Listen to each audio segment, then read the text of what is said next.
Hi and welcome to my channel, and welcome to this series Cosy Ghost Stories. Telling chilling tales by a fire has been around for millennia, and this channel aims to keep up with that tradition, if somewhat a little differently.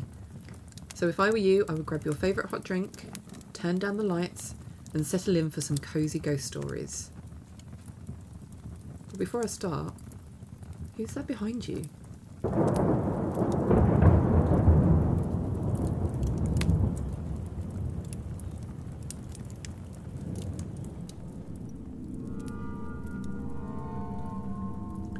So this is a continuation of the last episode where I'm reading some ghost stories that were found on Reddit for a BuzzFeed article. Again, if you would like to read the article for yourself, the link will be in the description below.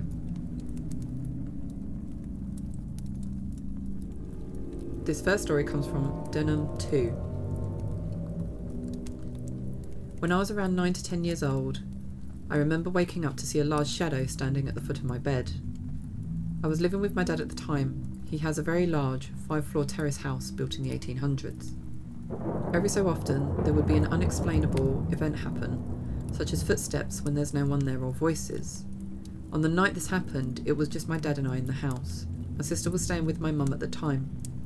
I woke up and noticed the door to my room was wide open. I normally sleep with it closed.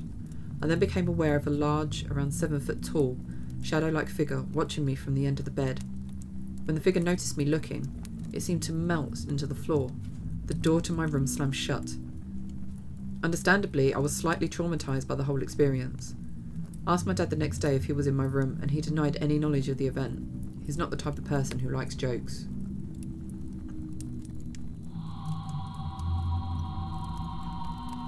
This next story comes from Lunches and Bentos.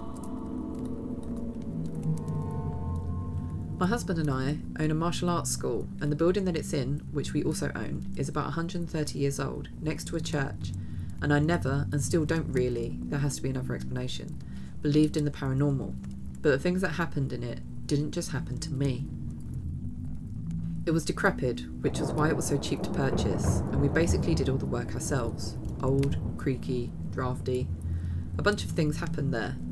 Here's one. One Saturday morning, my husband was on his computer in another room. I'm in the apartment playing with the Tamagotchi app on my iPad when I heard the stereo sitting in front of me click on, and a girl's voice started talking through it.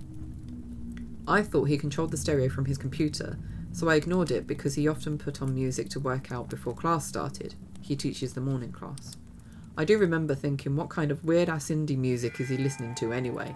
Because the voice just said, "Hi, my name is..." I thought I heard Katie, but I'm not 100% sure because I wasn't paying attention. I have never known a Katie in my life. I am blah years old. I'm from blah, etc. I didn't catch the specifics because I wasn't really listening, but that went on for about 2 to 3 minutes until it suddenly went, "Something's hurting me." And when I caught that, I looked up and squinted at the stereo like, what? Something's killing me. Something killed me. At this point, the hair is standing on the back of my neck and I'm getting up from the couch to take a closer look. Please, someone tell my parents, tell the teachers, tell the corrections officer. At the words corrections officer, I just bolted into the other room and started yelling at my husband and cursing him out because I was certain he was playing a trick on me. Told him, "We don't fucking play jokes about dead people." And he's of course looking at me like, what the fuck? When he finally calmed me down long enough to get what I had heard out of me and what I was accusing him of, he told me it was impossible and led me to the stereo. It's not plugged in. I thought maybe the stereo picked up the signals from an ebook or something.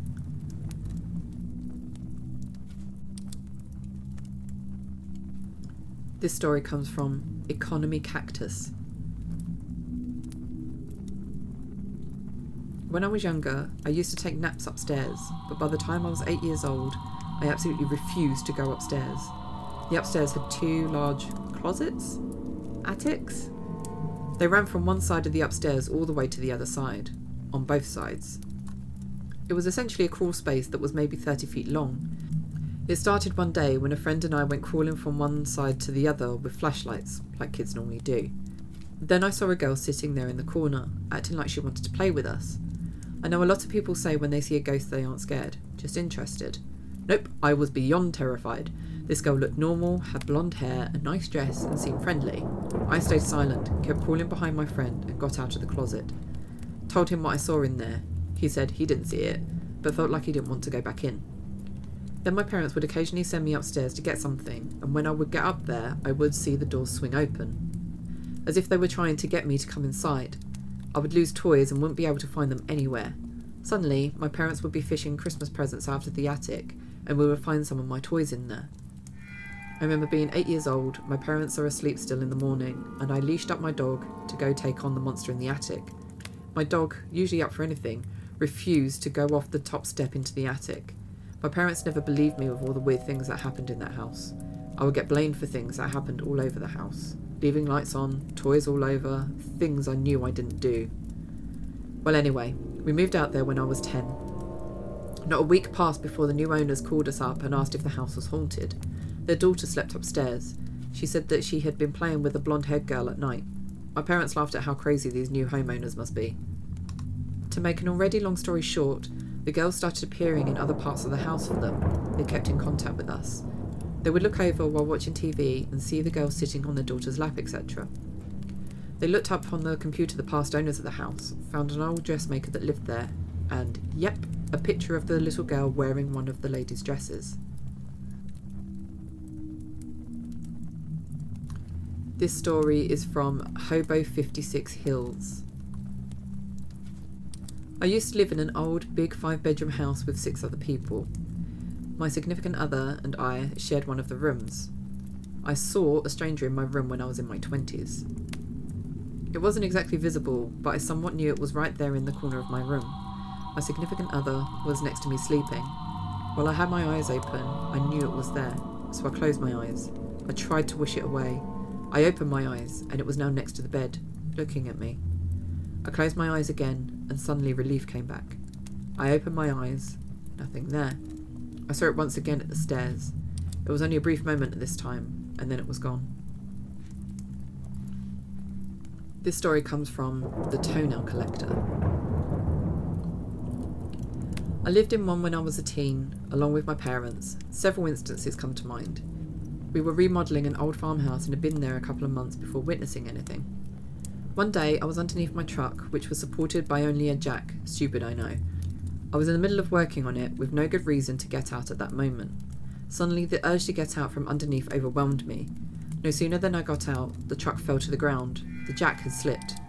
Freaked Dad out, he thought I was under it. When Mum got home, we mentioned it and she started crying, sobbing pretty hard. It turns out the previous owner died in the driveway, under a vehicle, in that spot. I would often see moving shadows and strangely hear music from the upstairs area. The windows of the old house were cold shut, and blackbirds would often get caught between the panes. We ended up replacing all the windows, but we had to break 3 inside panes to get them out. One of the more disturbing things happened when my mother was cooking breakfast. She turned away to get something out of the cabinet, and when she turned back round, all the forks set out were bent straight up.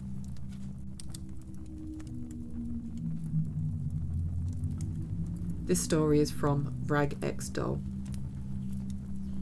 My father-in-law died before my son was born, so we never met him. When we moved into our new home, my son would often be laughing in the middle of the night by himself. No biggie, kids will play with anything. One day we were finally putting pictures up in the house, and once I put up the picture of my father-in-law, he said, "Oh mummy, why do you have a picture of the man that comes and plays with me at night?" He had never ever seen a picture of my father-in-law before.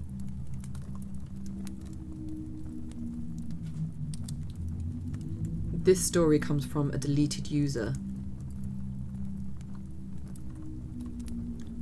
So 2 weeks before we moved, my dad and I toured our house and noticed this guy was painting the water heater, which I thought was weird as fuck, but I was like 10, so whatever. Anyway, we moved in on a Wednesday, and my parents let me stay home from school until the following Monday and preoccupied me with colouring books and a new dollhouse. In my brand new crowns pack, there literally wasn't a blue crown. Like it was a 64 pack, but there were only 63 crowns in it. One day I went downstairs into the basement and my blue crown was next to the hot water heater, and scribbled on there it said, "Hi, Fitness 6, Kevin." I was so confused. I started school and my new classmates were like, "Oh my god, you live in Kevin's house. Your house is going to be haunted."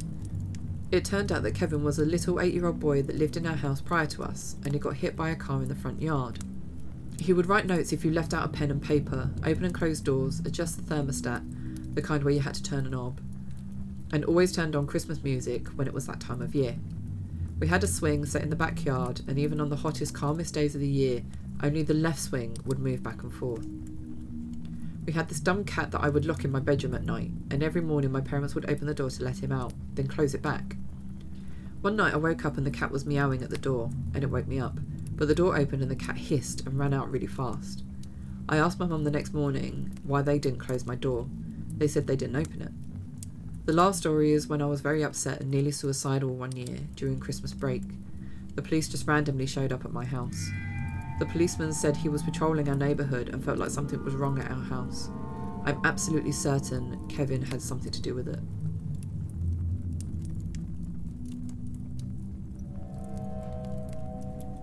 This story comes from Gypster85. I am not the type to believe in ghosts, but this happened to me and I have no explanation. My mum passed away in 2016 at 56 of cancer. She was in hospice and died in her home. One of her favourite songs was Somewhere Over the Rainbow, which I added to her memorial video. Fast forward months later, I am cleaning out her home of her belongings by myself. There was no one else there. At one point I have an emotional breakdown and step outside to collect myself. When I return, I hear music coming from the other side of the house, which immediately struck me as weird, as not only was I there alone, but the electricity in the home is shut off. I follow the music to a bookshelf, where I find it emanating from a snow globe. It's motion activated and only plays music when picked up. The song? Somewhere Over the Rainbow. This story comes from Rayali. I had the best haunter ever and missed my first home because of this. I grew up with a cat, Boots, who was just a year my junior. Boots was motivated only by food and spent his later years sleeping on my parents' bed until someone came home. Then he'd jump off the bed with a thunk-thunk of his front and back paws hitting the ground and run to his food bowl to beg. He had to be put down when I was 18. My parents moved out of my childhood home during my first year of college. I went back a few times before it sold. Every time I was certain I felt a cat's presence, like I'd hesitate my step because I was sure a cat just walked under my legs kind of thing. Also, upon walking in, I'd always hear a thunk-thunk, like Boots jumping down to beg for food. My mum and I went back for the last day my family would ever be in that home, and I told her on the way what I'd experienced. To my surprise, she had the exact same feeling. When we walked into the house, thunk-thunk. We exchanged shocked glances and confirmed we had both heard it. I went and sat in my empty room while my mum got the final things together, and while my eyes were closed, I had to force myself to not pet a cat that I felt walk up to me, because I knew logically he wasn't there. Before leaving, we stood in the hallway outside my parents' bedroom, hugged each other and cried, saying bye to my first home. I said I thought Boots was still around and suggested we take his spirit to the new house. She agreed, so she called out, "Bootsy!" from my parents' room. Thunk thunk. We both heard it. I don't think he came with us. He never liked car rides. But I hope the owners since us have enjoyed their ghost kitty. He was a good boy.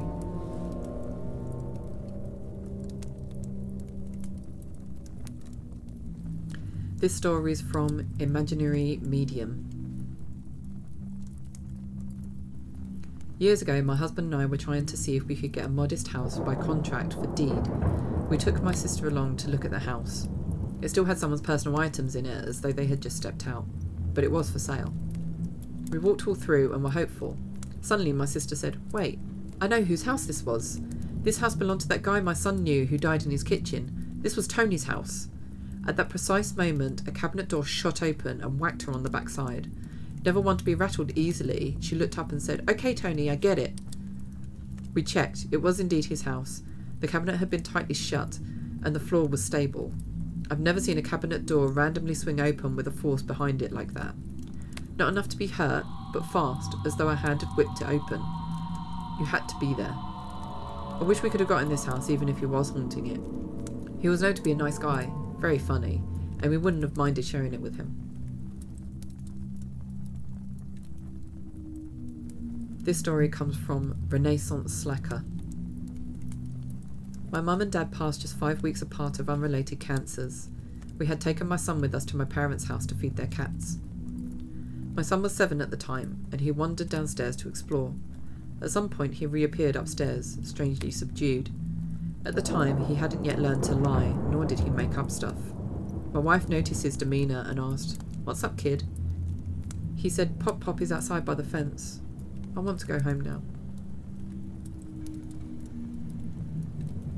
This story is from Jellington Steel.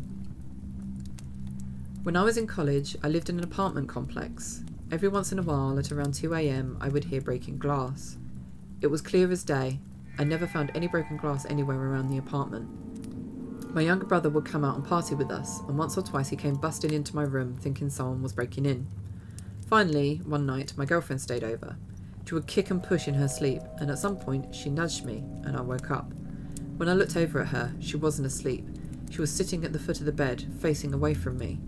When I said her name, she stood up and walked out of the room, and then the sound of glass breaking happened. I looked around and realised that she was still laying next to me in bed.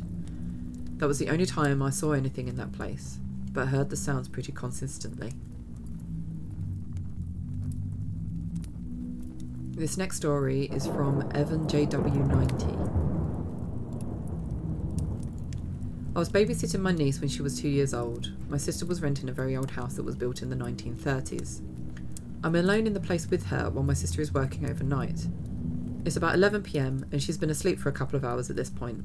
I'm watching TV in the living room and see her running down the dark hallway. She stops just before the entryway to the living room and I jokingly said, "You better get back to bed or I'm going to get you." I got up to get her back in bed, turned the hallway light on, and I found that her bedroom door was still closed. I open it to find my niece completely passed out in her bed, drooling and everything. It wasn't my niece that I saw in the hallway, so I took her to sleep with me that night. This last story is by Riley Max 0796.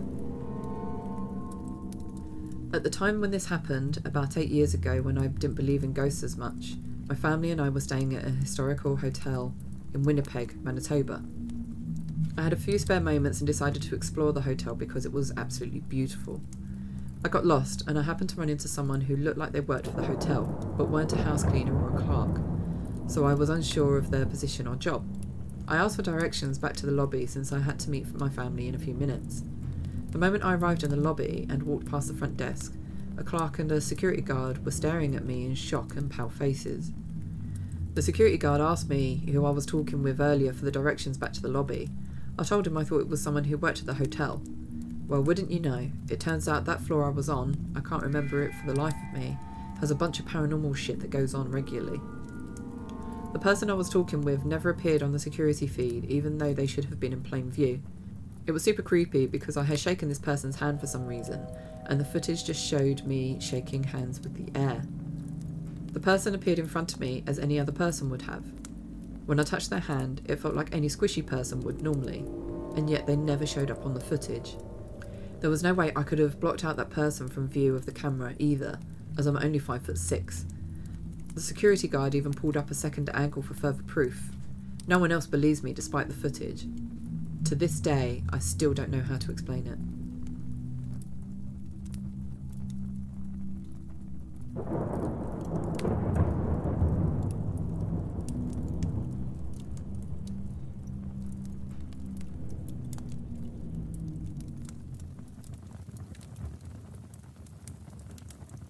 Thank you so much for watching this video. I really hope you enjoyed these stories.